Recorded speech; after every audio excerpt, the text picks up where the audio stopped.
Good morning, my dear students. This is class 4th, subject science, chapter number 4 of term 2. Chapter name is Minerals and Energy Resources, and this is summary lecture of this lecture.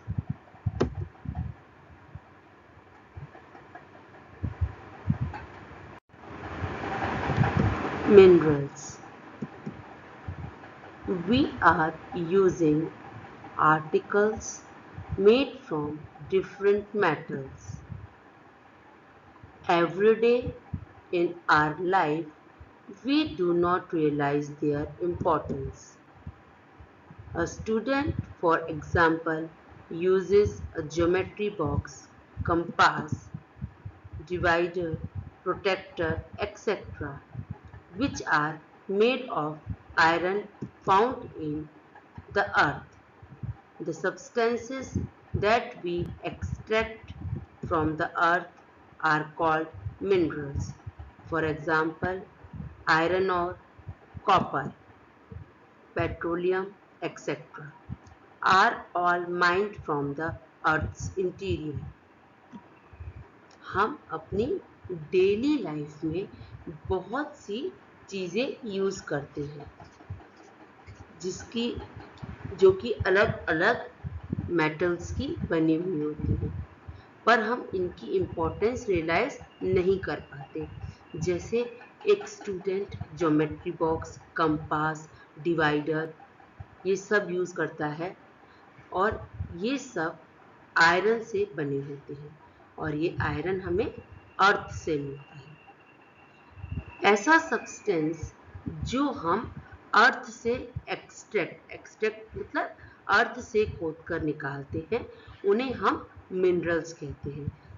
Example iron और copper, petroleum etcetera. ये सभी चीज़ें हमें अर्थ से मिलती हैं। हम अर्थ को, धरती को खोदते हैं और उनसे हम ये अलग अलग चीज़ें, अलग अलग मेटल्स निकालते हैं। Classification of minerals. Rocks contain large amount of minerals which are obtained through mining. This is a process in which the earth is dug to take out the mineral ores. Mineral ores are found on the surface of the earth as well as below the sea. There are two types of minerals, namely metallic and non-metallic minerals. Minerals का classification. जो rocks होती हैं जिनसे minerals मिलते हैं हमें, इन्हें हम माइनिंग के द्वारा मतलब खदानों से खोद कर निकालते हैं। ये जो मिनरल्स होते हैं ये रॉक्स के फॉर्म में होते हैं, चट्टानों के फॉर्म में होते हैं, जिन्हें हम खुदाई करते हैं और इन रॉक्स को निकालते हैं। ये जो प्रोसेस होता है जिसमें कि हम अर्थ को खोद कर इसमें से मिनरल ओर्स मीन्स ओर्स मतलब होता है किसी भी चीज़ का एक रॉ फॉर्म।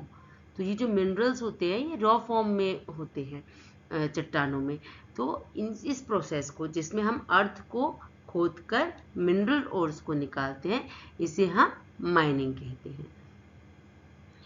मिनरल ओर्स जो होते हैं ये अर्थ की सरफेस में भी मिलते हैं, मतलब ऊपरी सरफेस पे भी मिलते हैं, और ये बिलो द सी मतलब समुद्र की गहराई में भी मिलते हैं। मेनली दो तरह के मिनरल्स होते हैं, मेटेलिक और non metallic minerals. Metallic minerals, the minerals which are hard, shiny and a good conductor of electricity are called metallic minerals: iron ore, copper, manganese, nickel, gold, silver, aluminium, etc. are all examples of minerals. Metallic minerals. Metallic minerals वो minerals होते हैं जो hard होते हैं और इनका जो surface होता है वो शाइनी, चमकदार होता है, और ये इलेक्ट्रिसिटी के गुड कंडक्टर्स होते हैं। मीन्स इनमें से इलेक्ट्रिसिटी अच्छी तरह से पास हो सकती है। जैसे आयरन और कॉपर, मैंगनीज, निकल, गोल्ड, सिल्वर, एल्यूमिनियम, ये सभी मिनरल्स हैं। आप देखोगे इन सभी के सरफेस जो है वो हार्ड होते हैं, ये शाइनी होते हैं, और इनमें से अच्छे से इलेक्ट्रिसिटी पास हो सकती है। Non metallic minerals: those minerals which do not contain any metallic property in them, like limestone, dolomite, mica,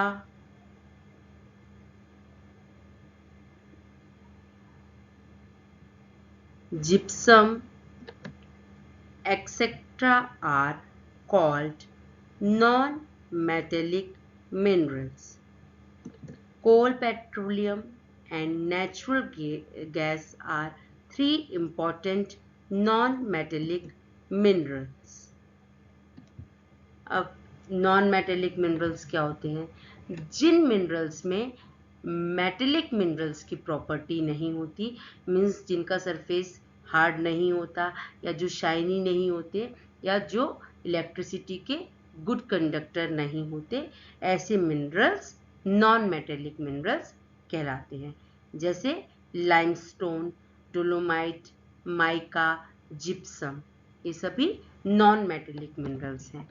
इनके अलावा कोल, पेट्रोलियम और नेचुरल गैस, ये भी नॉन मेटेलिक मिनरल्स हैं जो बहुत इम्पॉर्टेंट है। Iron ore. Iron ore is the most important and basic minerals and forms the backbone of industries.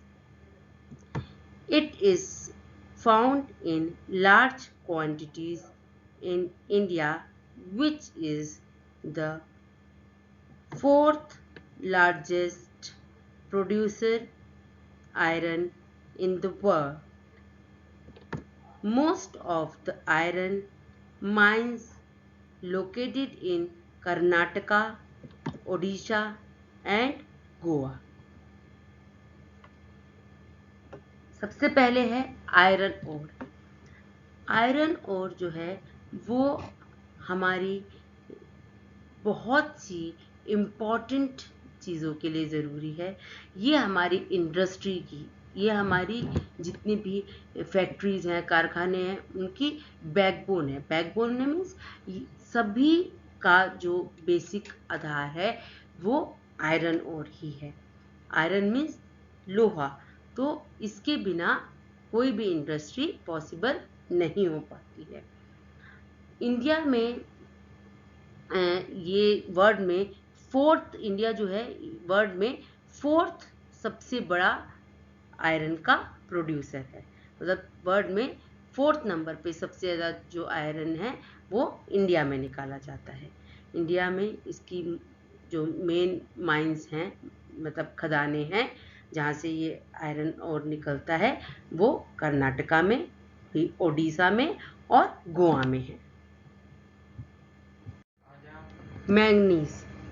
It is used in the manufacturing of steel.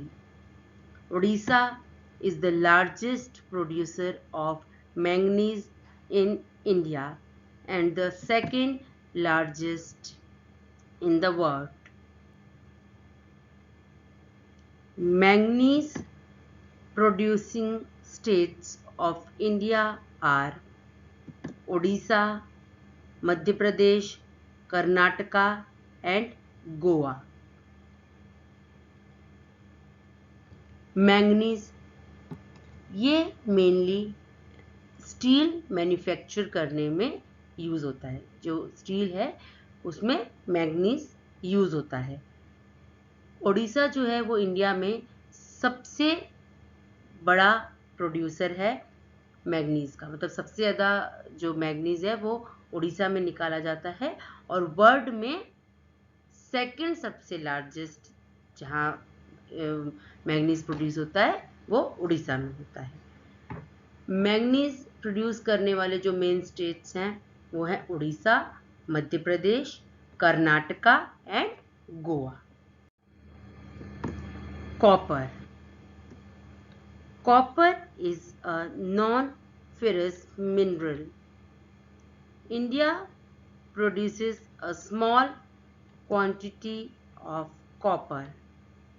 It is a good conductor of electricity and is used in making electric wires.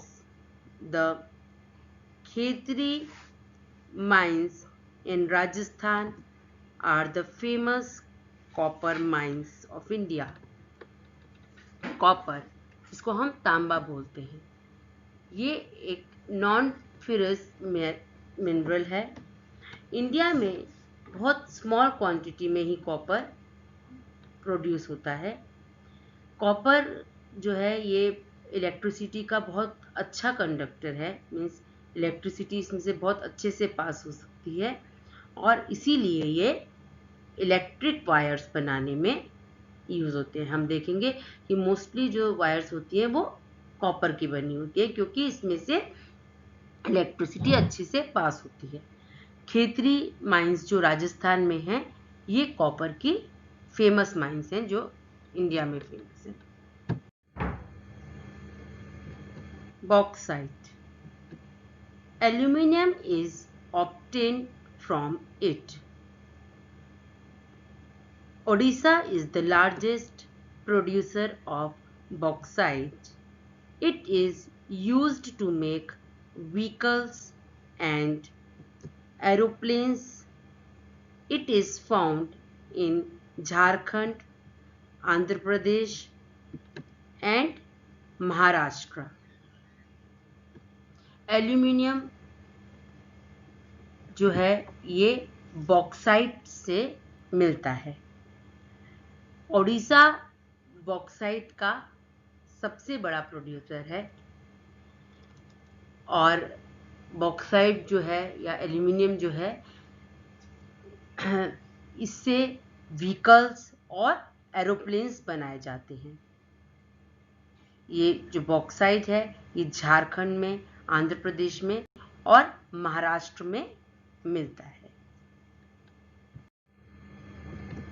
Mica, mica is a mineral made up of a series of thin plates.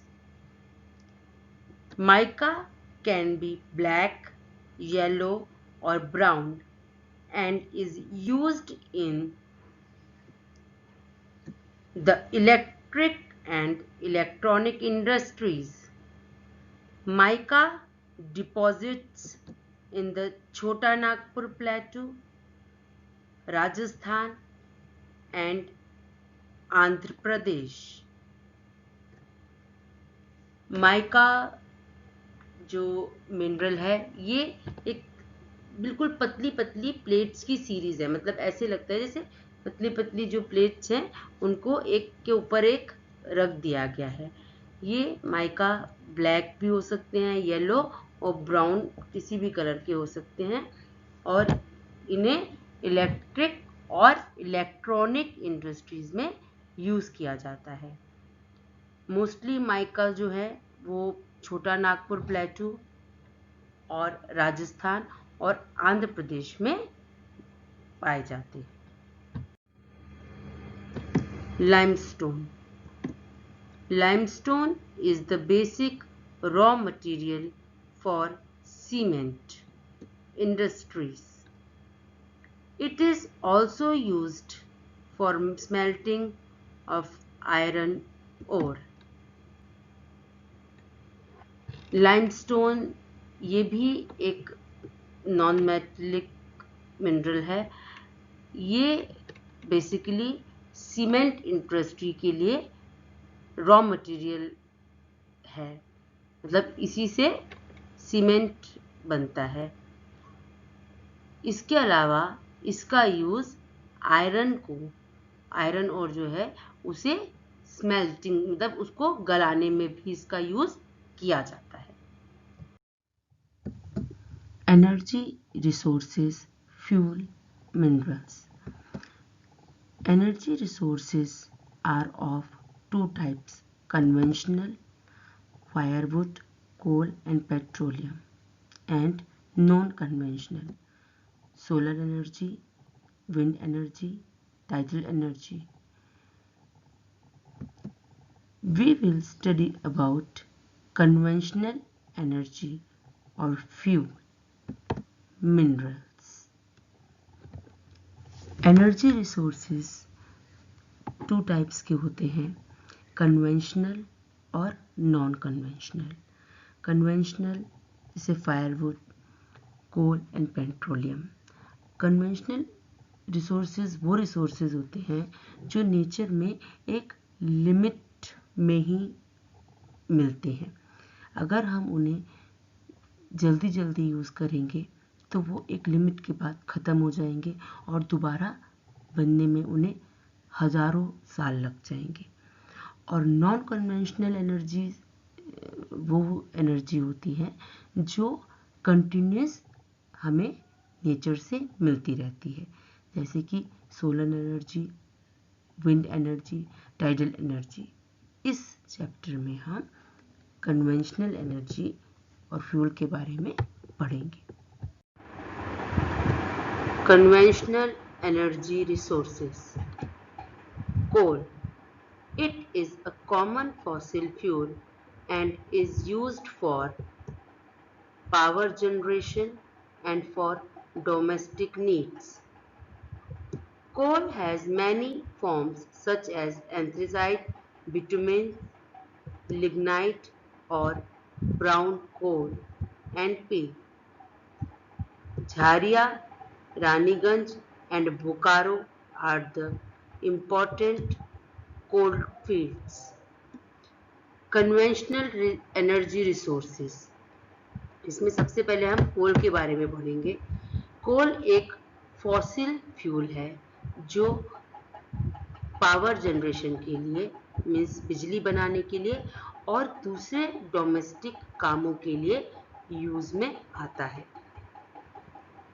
Fossil fuel क्या होते हैं?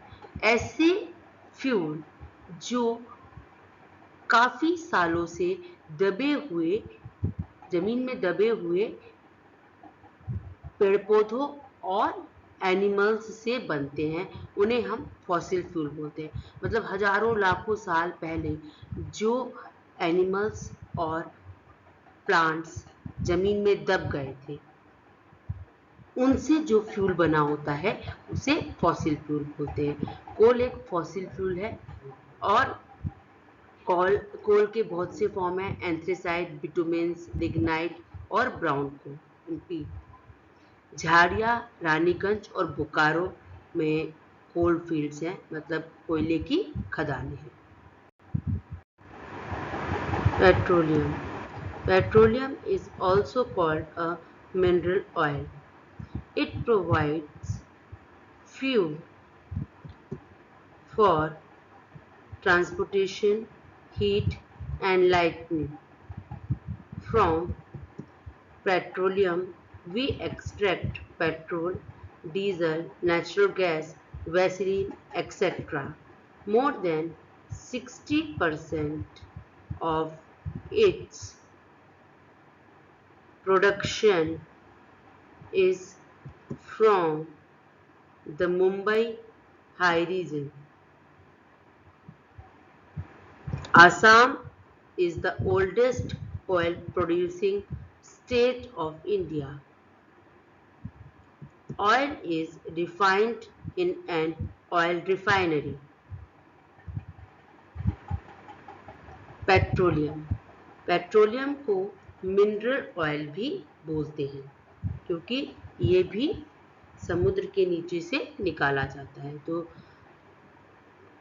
इससे mineral oil बोलते हैं। इससे transportation में, मतलब कि यातायात के लिए, चाहे बस, स्कूटर, एरोप्लेन्स, ट्रेन, कुछ भी हो, इन सब में पेट्रोलियम का यूज़ होता है। और इसके अलावा हीट और लाइट जनरेट करने में भी पेट्रोलियम का यूज़ किया जाता है। पेट्रोलियम से हम पेट्रोल, डीजल, नेचुरल गैस और वैसलीन, इन सब को एक्सट्रैक्ट करते हैं, मीन्स अलग अलग करते हैं। बेसिक पेट्रोलियम पहले हम एज अ मिनरल ऑयल निकाला जाता है, उसके बाद पेट्रोल को, डीजल को, नेचुरल गैस को और वैसलीन को अलग अलग किया जाता है। और ये किस प्रोसेस से होता है या कैसे होता है, ये आप हायर क्लासेस में पढ़ेंगे। लगभग 60% जो प्रोडक्शन है ये मुंबई हाई रीजन में किया जाता है। आसाम ऑयल प्रोड्यूस करने वाला सबसे पुराना स्टेट है। और ऑयल को जो रिफाइन किया जाता है, मीन्स पेट्रोलियम में से इन सबको अलग अलग जब किया जाता है, ये ऑयल रिफाइनरी में किया जाता है। ऑयल रिफाइनरी काफ़ी जगह हैं, मथुरा में भी हैं, और इसके अलावा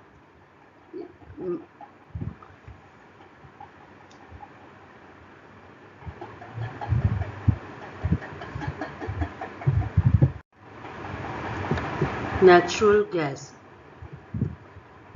it is considered as an environment friendly fuel and is used both as an energy fuel and a raw material. Generally, it is found with petroleum and is transported through pipelines to prevent pollution. Compressed natural gas (CNG) is being used to run vehicles. Find out which fuel is being used in your car or in the school bus. Natural gas, इसे हम environment friendly fuel बोलते हैं क्योंकि इससे जो energy मिलती है उससे कोई पॉल्यूशन नहीं होता और ये इन्वायरमेंट हमारा सेफ रहता है। इसे एक एनर्जी फ्यूल की तरह और रॉ मटेरियल की तरह यूज़ किया जाता है। जनरली ये नेचुरल गैस हमें पेट्रोलियम से ही मिलता है और ये पाइपलाइन के थ्रू एक जगह से दूसरी जगह पर पहुंचाया जाता है। पॉल्यूशन को कम करने के लिए, रोकने के लिए CNG means compressed natural gas use की जाती है और जिससे व्हीकल्स चलाए जाते हैं। बहुत से व्हीकल कार्स में, बसों में, ऑटो में आपने देखा होगा सीएनजी किट लगी होती है। इसमें ये जो व्हीकल्स हैं ये इसी सीएनजी की हेल्प से चलाए जाते हैं। आप अपने स्कूल बस में अपने ड्राइवर अंकल से या किसी और से भी पता कर सकते हो कि अपनी कार में भी क्या कौन सा फ्यूल यूज़ करते हो, पेट्रोल, डीजल या CNG. Importance of mineral conservation. Over exploitation of minerals is harmful for both the environment and the country, since it is non-renewable the reserves are getting exhausted.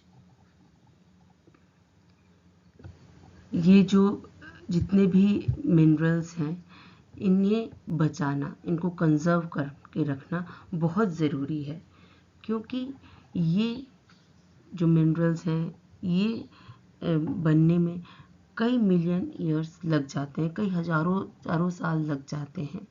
अगर हम इन्हें लगातार बहुत ज़्यादा use करते रहेंगे तो ये इन्वायरमेंट के लिए और कंट्री दोनों के लिए ही हार्मफुल है, क्योंकि अगर हम एक लिमिट से ज़्यादा इनको यूज़ करते रहेंगे तो नेचर में ये ख़त्म हो जाएंगे और हम इन्हें यूज़ नहीं कर पाएंगे। तो इसलिए हमें इन फ्यूल्स को, इन मिनरल्स को बहुत संभाल के यूज़ करना चाहिए। Our economic development depends upon energy which is needed in the agricultural, industries and transport sector. We have limited resources, so we must help the nation by becoming good and judicious citizen and make an effort to conserve our resources.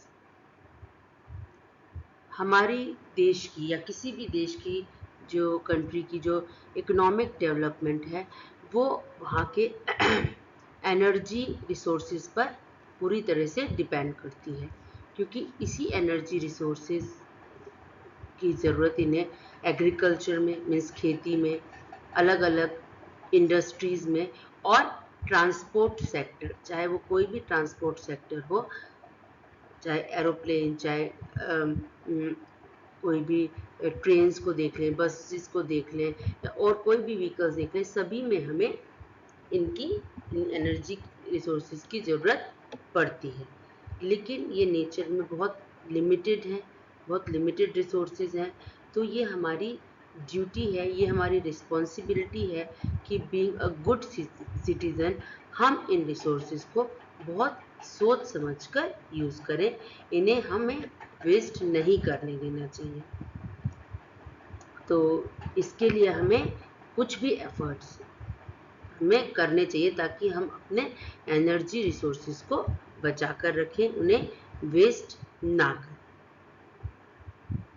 So this is all about your lecture. ये आपका lecture है पूरा, आपको ये lecture दोबारा से read करके learn करना है। Goodbye, have a nice day, take care.